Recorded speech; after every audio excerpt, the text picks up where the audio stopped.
পার্থ জুলাই নিয়ে কি বলছে সেটা রেকর্ডে থাকা দরকার, শোনেন।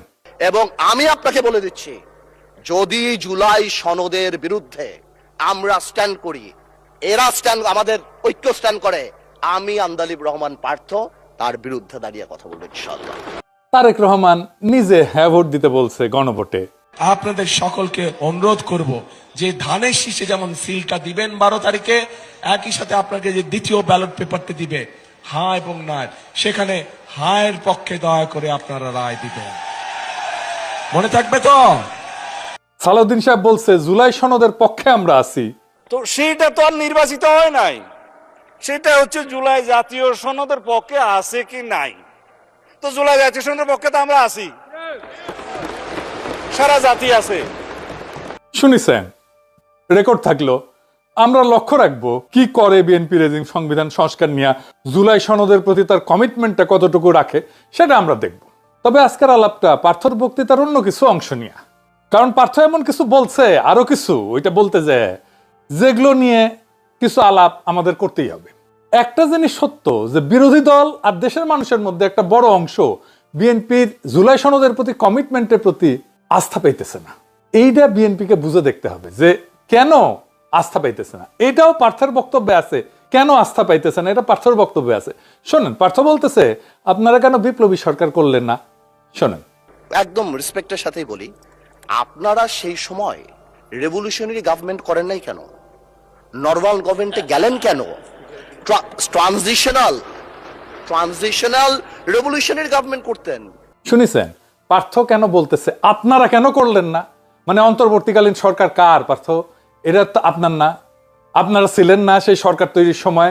আপনারা যান নাই ক্যান্টনমেন্টে ড্যাং ড্যাং করতে করতে, বাসে কইরা, মাইক্রো বাসে কইরা, বাসে কইরা। এই সরকার কেমন হবে সেটাতে আপনাদের বক্তব্য ছিল না, বক্তব্য নেওয়া হয়নি। আপনারা তো নিজেই বলছেন অন্তর্বর্তীকালীন সরকার আপনাদেরই ছিল। শোনেন, আপনাকে একটা কথা বলি, আসলে বলা উচিত না, ইন্টারিম গভর্নমেন্ট তো আমাদেরই ছিল। এখন হাত ঝেড়ে ফেলতেছেন কেন? তখন যদি বিপ্লবী সরকার হয়ে না থাকে, এটা দায়িত্ব জামাত এনসিপির একার না। আপনি জামাত এনসিপির উপর দায়িত্ব পাইতেছেন। এই সরকার তৈরির সময় আপনি ছিলেন, আপনি নিজের দায়িত্ব নিলেন একটু আগেই। আবার শোনান, আপনাকে একটা কথা বলি, আসলে বলা উচিত না, ইন্টারিম গভর্নমেন্ট তো আমাদেরই ছিল। আপনি এনসিপির উপর দায়িত্ব পেতেছেন। এই সরকার তো তৈরি হয়েছে আসিফ নজরুলের বাসায়। দেখেন, একটা ক্লিপ দেখাই। এই ভদ্রলোক বলতেছে যে আসিফ নজরুল এবং সামরিক কর্তৃপক্ষ ইন্টারিম গভর্নমেন্ট তৈরির ক্ষেত্রে সবচেয়ে বেশি ভূমিকা রাখছে। অনেকগুলো মানে স্বার্থের সম্মিলন হয়েছে। একদিকে হচ্ছে আর্মড ফোর্সেসের, তাদের তো নিজস্ব পছন্দ নিশ্চয় ছিল। আমাদের যিনি চিফ অ্যাডভাইজার হলেন ওনারও নিজস্ব পছন্দ ছিল। এবং ওই সময় সবচেয়ে যিনি বেশি প্রভাব বিস্তার করেছিলেন, বিশেষ করে আমাদের যিনি অধ্যাপক, সম্মানিত অধ্যাপক আসিফ নজরুল, ওনার প্রভাবটাও কাজ করেছে। এবং বিশেষ করে প্রফেসর ইউনূসের সাথে ওই মুহূর্তে ওনার যে সম্পর্কটা আমার কাছে মনে হচ্ছে অনেক প্রগাঢ় ছিল বিভিন্ন কারণে, যার ফলে উনি হয়তো বা প্রফেসর ইউনূসের সাথে এই কে কোন নামগুলা যাবে কোন নামগুলা যাবে না, উনি একটা বড় নিয়ামকের ভূমিকা পালন করে থাকতে পারেন, যদিও আমি নিশ্চিত না। কিন্তু এই আলাপগুলা কিন্তু সত্যিকার অর্থে কেউ বলছে না। শুনেছেন? আচ্ছা, এবার শুনেন, বঙ্গভবনে যাইয়া প্রধান উপদেষ্টা কে হবে এটাও তারা ঠিক করেছে। মানে এই দুইজন, একজন এই যে মানজার আল মতিন, যারা আব্বু মাহমুদ ভাইকে বলছিল ট্রুথ ইজ নো ডিফেন্স। শুনেন, কিন্তু আমার কাছে এই মুহূর্তে মনে হচ্ছে যেদিন আমরা বঙ্গভবনে গেলাম 6 আগস্ট, তখন বিশেষ করে আমাদের একটা বড় দায়িত্ব ছিল, আমাদের যে নতুন সরকার হবে সেই সরকারের প্রধান কে হবেন, অন্তর্বর্তী সরকারের। তো সেটা একটা কাজ ছিল, যেই কাজটা আমরা বোধহয় 6 থেকে 7 ঘন্টা লেগেছিল সম্পূর্ণ করতে। এবং দীর্ঘ সময় আমাদেরকে বঙ্গভবনে থাকতে হয়েছিল। আমি যদি ভুল না করি সেই দিনটা ছিল 6 আগস্ট। এবং এটার পেছনে আপনারও কিছু অবদান ছিল, বিশেষ করে বঙ্গভবনে যাওয়া কিংবা না যাওয়া নিয়ে। শুনেছেন? আচ্ছা বলেন তো, এই লোকটার চিনেন আপনি? সাদা চুল, ঢাকা ইউনিভার্সিটি প্রফেসর। সে নিজেই বলছে সে একটা নিরাপদ জীবন চায়, সিভিল সোসাইটি নিরাপদে থাকতে চায়। শুনেন, সিভিল সোসাইটির অনেকেই যারা নেতৃত্ব ছিল, তার মধ্যে আমিও নিশ্চয়ই আছি। সিভিল সোসাইটি তো সবসময় একটু নিরাপদেই থাকতে চায় সামাজিকভাবে। তো মাস্টার তুমি তাইলে মধ্যে ঢুকো কেন বাপ? কেন বিশ্ববিদ্যালয়ের শিক্ষকদের ওই জায়গায় যাইতে হবে? সরকার কেমন হবে সেটা ঠিক করতে হবে কেন? সে যে কয়টার নাম বলিছে, ওখানে কারা কারা গেছিল বঙ্গভবনে, আপনারা জানতেন যে এরকম ইউনিভার্সিটির মাস্টাররা গেছিল? এদেরকে নাহিদ নিয়ে গেছে, ওই সেই বলতেছে নাহিদ নিয়ে গেছে। বিশেষ করে সেই সময় প্রথম যোগাযোগটা করেছিল নাহিদ, যে স্যার আপনাদেরকে যেতে হবে, আপনারা একজন যাবেন। এই যে কয়টা টিচার গেছিল সব কয়টা আলট্রা সেকুলার লেফট, আমি তাদের নাম বলতেছি না, তাহলে বুঝেন এই ট্রানজিশনটা কেমনে ম্যানেজড হয়েছে, কেমনে এই সরকার তৈরি হয়েছে। প্রফেসর ইউনূসের সরকার তৈরির দায় তো এদের। তারপরে মানুষের মনে কেন সন্দেহ আছে জানেন? সংবিধান সংস্কার কমিশন এগুলো তো বিএনপির দফা। বিএনপির 31 দফার প্রথম দফা কি ছিল এডিটর সাহেব দেখান। দফা 1, সংবিধান সংস্কার কমিশন গঠন। একটি সংবিধান সংস্কার কমিশন গঠনের মাধ্যমে বিতর্কিত ও অগণতান্ত্রিক সংশোধনীয় পরিবর্তন পর্যালোচনা করে প্রয়োজন অনুযায়ী বাতিল বা সংশোধন করার কথা জানানো হয়। সংবিধানে গণভোট ব্যবস্থা পুনঃপ্রবর্তন করে জনগণের গণতান্ত্রিক অধিকার পুনঃপ্রতিষ্ঠা করার কথা বলা হয়। তো সংবিধান সংস্কার কমিশন কই আপনার? 1 নম্বর দফা তো ছিল আপনার 31 দফা, এটা আপনাদের। বাদ দেন প্রফেসর ইউনূসের সংবিধান সংস্কার, আপনাদেরটা করেন। এখন মুখটা বন্ধ কেন? এই যে পার্থ সাহেব, বলেন তো কি বলছিলেন 31 দফার 1 নম্বরে? বাড়ি কোথায় গোপালী? আপনার মুখটা এখন বন্ধ কেন? বলেন তো কি বলছিলেন এতক্ষণ ধরে? মুখটা বন্ধ কেন এখন? দেশ কোথায় গোপালী? দেখেছেন, খালেদা জিয়াও একই কথা কয়। পার্থ কইছে এনসিপি কে আপনারা জেন জি কে রিপ্রেজেন্ট করেন, আপনারা জামাত জেনারেশন হইয়েন না। শুনেন, আর এনসিপি যে আমাদের দল, আমাদের হিরোরা যারা যুদ্ধ করেছেন, যারা এখানে আছেন, তাদেরকে বলে দিই আপনারা জেনজি কে রিপ্রেজেন্ট করেন, জামাত জেনারেশন হয়ে যান না। আপনারা তো বাংলাদেশে জাতীয়তাবাদী রাজনীতি করেন, বাকশালী হয়ে যায় না। আওয়ামী লীগের সমর্থন নিয়ে তো ক্ষমতায় আসিছেন। দেখেন নভেল কি কয়, সেও আপনাদের দাবরানির মধ্যে রাখে। দেখেন, আওয়ামী লীগকে স্পেস দিতে হবে, বৈধতা দিতে হবে, রাজবন্দীদেরকে মুক্তি দিতে হবে। আমাদের দাবি 3টাই। আমরা আপনাদের পদত্যাগের কথা বলছি না। প্রক্রিয়া যাই হোক, আপনার পারফরমেন্স দেখতে চাই। পারফরমেন্স আপনি সংসদে দেখান, রাষ্ট্র পরিচালনার ক্ষেত্রে দেখান। আমরা আপনার সাথে মৌন সমর্থন দিয়েছি বলেই আপনি ক্ষমতায় এসেছেন, আপনি ভুলে যাবেন না। এই সমর্থন সরে গেলে কিন্তু আপনার ক্ষমতা আর থাকবে না। শুধু নভেল না, বাকশালের কাছে ভোট চাইয়া নিছেন, কান্নাকাটি করে হাত পা ধরে হাসিনাই বলছে। শুনেন, বিএনপির অবশ্য অনেক প্রার্থী আমাদের আওয়ামী লীগের নেতা কর্মীর কাছে হাত পা ধরেছে, ধর্ণা দিয়েছে জামাত ঠেকানোর জন্য। দয়া ধর্ম করে তারা ভোটও দিয়েছে। ক্ষমতায় যেতে না যেতে তাদের চেহারা পাল্টে গেছে। হ্যাঁ সত্য নাকি পার্থ? হ্যাঁ, এইভাবে কান্নাকাটি করে ভোট নিছেন। হ্যাঁ ভালো তো, আপনারা গোপালী হয়েছেন, এটা পাবলিকে মনে করে আপনারা ভারপ্রাপ্ত আওয়ামী লীগ। সংবিধানকে ছুঁড়ে ফেলা দেয়া পার্থ খুব বিলাস। সে বলতেছে সংবিধান কি মনে করায় দেয় এটা 71-এর পরাজয়ের দলিল। শোনেন, এই যে একটা প্রক্রিয়া, সংবিধানকে ছুঁড়ে ফেলে দাও, সংবিধানকে ছুঁড়ে ফেলে দাও। সংবিধানকে ছুঁড়ে ফেলবো কেন? সংবিধানকে মনে করায় দেয় যেটা 71-এর পরাজয়ের দলিল। আমি সংবিধান কেন ছুঁড়ে ফেলে দেবো? এই সংবিধান দিলে গাত্রদাহ কেন হবে? এত গায়ে লাগবে কেন? If I don't like it, there are relevant provisions within the constitution যে আমি পরিবর্তন করতে পারি। আমার দরকার কি? পার্থ সংবিধান ছুঁড়ে ফেলে দেওয়ার কথা বলে যে 71-এর পরাজয়ের দলিলের কথা মনে করায় দেয়। আচ্ছা পার্থ শুনেন, এই সংবিধানকে ব্যবহার করে বারবার মানুষের উপর অত্যাচার করা হয়েছে। সুতরাং এই সংবিধান যেই সংবিধান মানুষের কথা বলে না, সংবিধান যেই সংবিধানে মানুষের ইচ্ছার প্রতিফলন হয় না, মানুষের ভবিষ্যৎ দেয় না, মানুষের প্রোটেকশন দেয় না, সেই সংবিধানকে মানুষ ছুঁড়ে ফেলে দেবে। এটা কার কথা? আপনারই কথা তো। এখন মুখটা বন্ধ কেন? এই যে পার্থ সাহেব, বলেন তো কি বলছিলেন সংবিধান ছুঁড়ে ফেলে দেওয়া নিয়ে? বাড়ি কোথায় গোপালী? আপনার মুখটা এখন বন্ধ কেন? বলেন তো কি বলছিলেন এতক্ষণ ধরে? মুখটা বন্ধ কেন এখন? দেশ কোথায় গোপালী? আচ্ছা এইবার আসেন, খালেদা জিয়া নিজে কি বলছিল সংবিধান ছুঁড়ে দেওয়ার ব্যাপারে। দেখেন, এই সংবিধান হলো আওয়ামী লীগের একটি ইশতেহার। এই সংবিধানকে যেই দিন জনগণের সরকার আসবে সেই দিন এই সংবিধানকে ছুঁড়ে ফেলে দেওয়া হবে। এই সংবিধান শুনিছেন? তাহলে কি খালেদা জিয়ার 71-এর পরাজয়ের ইতিহাস মনে পড়ে যায় পার্থ? তাই তো হয়। ওই সংবিধান তো বাংলাদেশের পরাজয়ের দলিল। ওই সংবিধান কে লিখছে? বাংলাদেশের সংবিধান পরিষদ। জানেন তো কিভাবে সংবিধান লেখা হয়? সারা দুনিয়ায় সংবিধান সভার নির্বাচন হয়, সংসদ নির্বাচনের মতো। তাদের পাবলিকে ভোট দেয় শুধু সংবিধান রচনার জন্য। পাকিস্তানের সংবিধান রচনার জন্য যে সংসদ নির্বাচন হয়েছিল 1970 সালে, সেই নির্বাচনে শরীয়তের বডিগার্ড বিজয়ী হয়েছিল। যারা পাকিস্তানের সংবিধান রচনার জন্য নির্বাচিত হয়েছিল তারাই স্বাধীন বাংলাদেশের সংবিধান রচনা করে। ওটা তো স্বাধীন বাংলাদেশের সংবিধান না, ওটা পাকিস্তানের সংবিধান। স্বাধীনতার ঘোষণাপত্রে লেখা আছে সাম্য, মানব সত্তার মর্যাদা আর ইনসাফ, এইটা দিয়ে আমরা দেশ গড়বো, এটা থাকবে আমাদের মূলনীতি, রাষ্ট্রের মূলনীতি। কেন নাই এইগুলা? একটাও নাই এই ৭২ সংবিধানে। কেন এর মধ্যে সাম্য নাই? কেন এর মধ্যে মানব সত্তার মর্যাদা নাই? কেন এর মধ্যে ইনসাফ নাই আমাদের মূলনীতি হিসাবে? কেন নাই ৭২ সংবিধানে? আপনি যুদ্ধ করতেছেন, যুদ্ধে যেতে আপনি কেমন ধরনের রাষ্ট্র করবেন, এটাই তো ঘোষণাপত্র। আপনি সেই ঘোষণাপত্র লিখছেন, আপনি বলছেন আমি সাম্যের বাংলাদেশ গড়ব, আমি মানব সত্তার মর্যাদা থাকবে সেইখানে, আপনি বলছেন আর ইনসাফ থাকবে সেইখানে, সেই বাংলাদেশে, সেটা হবে আমাদের মূলনীতি। আপনি একটাও রাখলেন না, একটাও না ৭২ সংবিধানে। কেন? ওটা কেমনে স্বাধীন বাংলাদেশের সংবিধান হয়? পাকিস্তানের সাথে মিলাই দেখেন বাংলাদেশের সংবিধান, মিল আছে। ওই ৭২ সংবিধানের মিল আছে পাকিস্তানের সংবিধানের সাথে। জরুরি আইনের ভাষা, মৌলিক অধিকার রদ করা থেকে শুরু করে রাষ্ট্রধর্ম, সংসদের উপর দলীয় নিয়ন্ত্রণ, প্রস্তাবনার রাজনৈতিক এবং আধ্যাত্মিক ভাষা, রাষ্ট্রের সাংবিধানিক পরিচয়, সব পয়েন্টে পয়েন্টে মিল।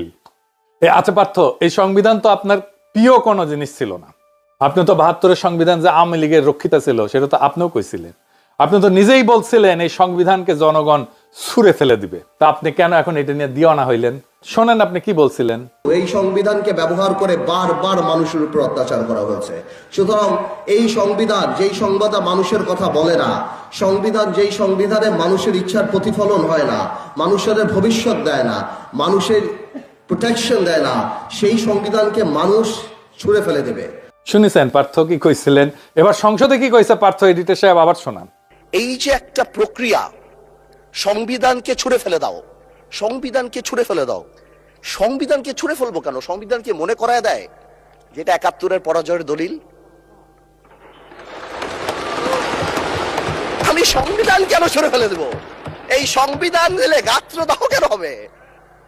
এত গায়ে লাগবে কেন? If I don't like it, there are relevant provisions within the constitution যে আমি পরিবর্তন করতে পারি। আমার দরকার কি? আচ্ছা, মির্জা ফখরুল সংবিধান নিয়ে কি বলছিল শুনেন। কোন সংবিধান?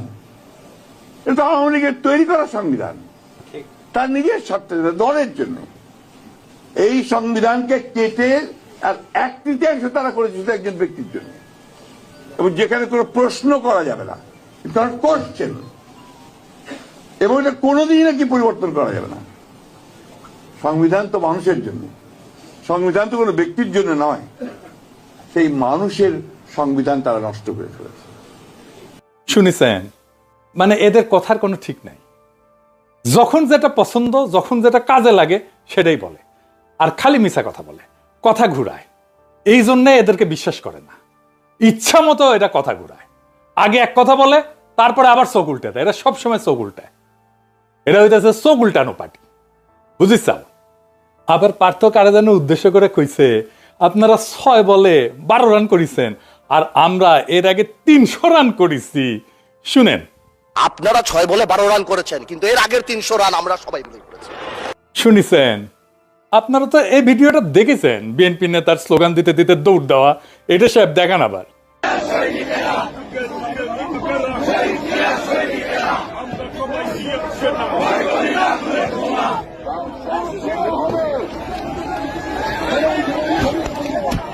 দেখেছেন? কেউ জানতেন যে কেন দৌড় মারিচ্ছে? ওই পার্থ আজকে গলে কয়া দিল 300 রান করা লাগবি না, ওই জন্য দৌড় মারিছে। বিএনপির দৌড়ের উপরে রেখা তাহলে হাসিনা ভালোই করেছে, রান বেশি উঠেছে। দৌড় মারাটাই ওদের কাছে আন্দোলন। আপনারা ঈদের পরে আন্দোলন আন্দোলন শুনেছিলেন না? খালি ঈদের পরে তীব্র আন্দোলনের ডাক দিত মির্জা ফখরুল কেসি গেটের মাঝখানে বসে।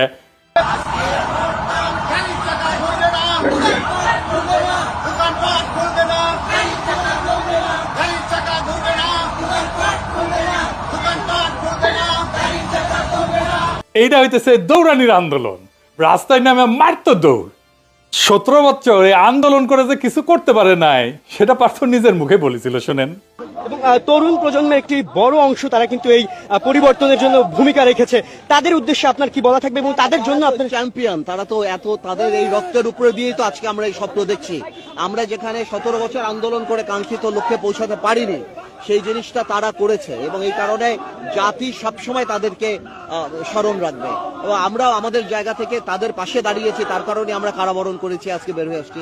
এখন আমাদের দায়িত্ব, তরুণ আমরা যারা সবাই আছে, সবাই মিলেই দেশকে এমন একটা প্ল্যাটফর্ম দিব যাতে ভবিষ্যৎ প্রজন্ম ভালোভাবে দেশ চালাতে পারে। শুনেছেন? চ্যাম্পিয়ন কইছিল তখন পার্থ, আর আজকে কইতেছে 300 রান করেছে আগে। শুধু কি তাই, মেজর হাফিজ যারা স্পিকার বানায়, যারা উদ্দেশ্য করে সংসদে কথা বলে পারতো, সে নিজেও বলেছিল কি শুনেন। যদি আরো 10 বছরও সংগ্রাম করতাম, এই স্বৈরাচারী সরকারকে, যারা সেনাবাহিনীর অস্ত্র নিয়ে, মারণাস্ত্র নিয়ে নিরস্ত্র মানুষের উপর ঝাঁপিয়ে পড়ে, এদেরকে সরানো তো সম্ভব ছিল না। আমি ধন্যবাদ জানাতে চাই এই লড়াকু ছাত্র সমাজকে। বৈষম্য বিরোধী ছাত্র সমাজ, তারা ইতিহাস সৃষ্টি করেছে। শুনিছেন, গাং পার হইলে মাঝি কোন চুদির ভাই, তাই না? এখন মুখটা বন্ধ কেন? এই যে পার্থ সাহেব, বলেন তো কি বলছিলেন 300 রান করা নিয়ে? বাড়ি কোথায় গোপালী? আপনার মুখটা এখন বন্ধ কেন বলেন তো, কি বলছিলেন এতক্ষণ ধরে? মুখটা বন্ধ কেন এখন? দেশ কোথায় গোপালী? আওয়ামী লীগের রক্ষিতা এই সংবিধানের ফেলায় আওয়ামী লীগ ভাগিছে, তো ইদ্যৎকালটা তো শেষ হইতে দেন, তারপরে নিকা বসেন। এত প্রেমে দিওয়ানা হয়ে ইদ্যৎকাল শেষ হওয়ার আগেই নিকা বসিলেন? ইদ্যৎকালের তো একটা মেডিকেল রিজন আছে। 72 সংবিধানে পেটের তো বাকশালের বীজ আছে, ওই পোলা তো পেটের মধ্যে আছে, ফ্যাসিবাদের বীজ আছে, ওইটা থেকে বাকশালী বের হবে, পয়দা হবে ফ্যাসিবাদী। আপনি ভারপ্রাপ্ত ভাদারি হয়ে থাকবেন। 72 সংবিধান শুধু রাজনৈতিক স্মারক না, এটা ইনস্টিটিউশনাল ফেইলিওরের উৎস। তবে পারতো একটা জিনিস বুঝলাম না, আপনি যেমন সংবিধানের বিরুদ্ধে কইছিলেন, ঠিক তেমনি আন্তর্জাতিক খ্যাতি সম্পন্ন বাটপার বিকাশ নুরাও কিন্তু কইছিল। শুনেন, এই গণবিরোধী সংবিধান দিয়ে বাংলাদেশ আর চলবে না। আজকে জাতির প্রয়োজনে নতুন সংবিধান রচনা করতে হবে। বিকাশ নুরা মন্ত্রী হইল, আপনি কেন হইলেন না? এই 72 সংবিধানে পড়তে পড়তে লুকায় আছে ফ্যাসিবাদ। এই সংবিধানে জন্ম দিছিল হাসিনার ফ্যাসিবাদ। বাংলাদেশে আরবারও ফিরে আসবে ফ্যাসিবাদ যদি এই 72 সংবিধান থাকে। যে সংবিধান 55 বছর আগে লেখা হয়েছিল, সেই সংবিধান কি আজকের কমপ্লেক্সিটি এটা ধারণ করতে পারে? আজকের দুনিয়ার সমস্যাকে সমাধান দিতে পারে? আমি একটা উদাহরণ দিই। আপনি আইনজীবী, ব্যারিস্টার, আপনি এটা জবাব দেবেন আমাকে। এই সংবিধান যে কত জঘন্য, কত অপূর্ণ, কত ধ্বজভঙ্গ আমি দেখে দিতেছি। বাংলাদেশের সংবিধানে কোনো পৃথক সাংবিধানিক আদালত নাই। সাংবিধানিক আদালত কেন লাগবে? কারণ সংবিধান ব্যাখ্যা এবং রক্ষার দায়িত্ব সাংবিধানিক আদালতের। এই ব্যাখ্যা এবং রক্ষার দায়িত্ব আমি দিয়ে দিছি সুপ্রিম কোর্টকে। কিন্তু যেই সুপ্রিম কোর্টের বিচারপতি নিয়োগ পায় রাষ্ট্রপতির মাধ্যমে, যিনি প্রধানমন্ত্রীর পরামর্শে কাজ করে, তার মানে কি? তার মানে বিচারপতি তো আমার নিয়োগ করার চাকর। জার্মানি, দক্ষিণ কোরিয়া, দক্ষিণ আফ্রিকা, বহু দেশে পৃথক সাংবিধানিক আদালত আছে, যেখানে বিচারপতি নিয়োগের নির্বাহী বিভাগের হস্তক্ষেপ থাকে না। বাংলাদেশে এই সুরক্ষা নাই। ফলাফল, বিচার বিভাগ নির্বাহী বিভাগের উপর নির্ভরশীল হয়ে পড়ছে। সংবিধান রক্ষার দায়িত্ব যাদের উপরে, তারা নিজেরাই সংবিধান লঙ্ঘনকারী নিয়োগ করা। আপনি যা সাংবিধানিক আদালত ঢুকাইতে পারবেন সংবিধান সংশোধন করে? এই সংবিধানে বলেন তো কতগুলো জায়গায় আপনার সংশোধনী আনতে হবে? চিন্তা করে দেখছেন একবার? আপনি তো ব্যারিস্টার। পুরা কনস্টিটিউশনের ডিজাইনটাই হাইকোর্ট ডিভিশন, অ্যাপিলেট ডিভিশনকে কেন্দ্র করে লেখা। ফলে আলাদা সাংবিধানিক আদালত আনতে গেলে সংবিধানের ভেতরে টুকরা টুকরা জোড়াতালি দিতে হবে অনেকগুলো জায়গায়। আমি হিসাব করে দেখছি 12 থেকে 14টা জায়গায়। আর্টিকেল 44 থেকে শুরু করে 111, 152 থার্ড শিডিউল পর্যন্ত ছড়ায় থাকা ধারাগুলো সাইটে বদলে পুনর্লিখন করতে হবে, একেবারে আলগা পাঁচতলা চেঞ্জ করতে হবে।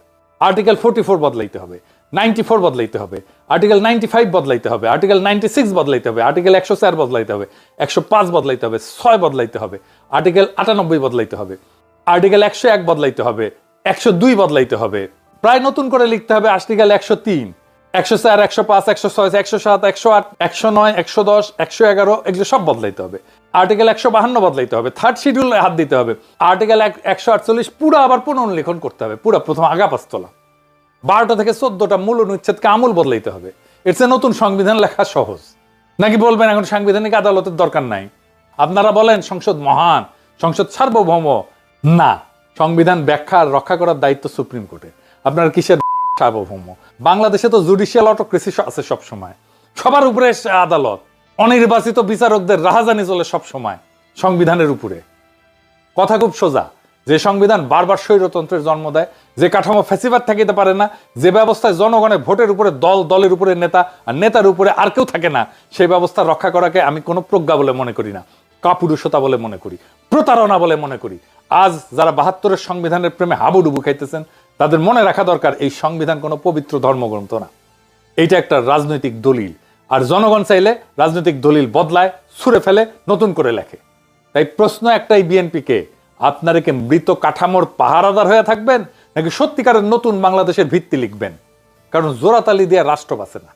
নতুন রাষ্ট্র করতে হলে নতুন সাহস লাগে, নতুন রাষ্ট্র করতে গেলে নতুন সংবিধান লাগে।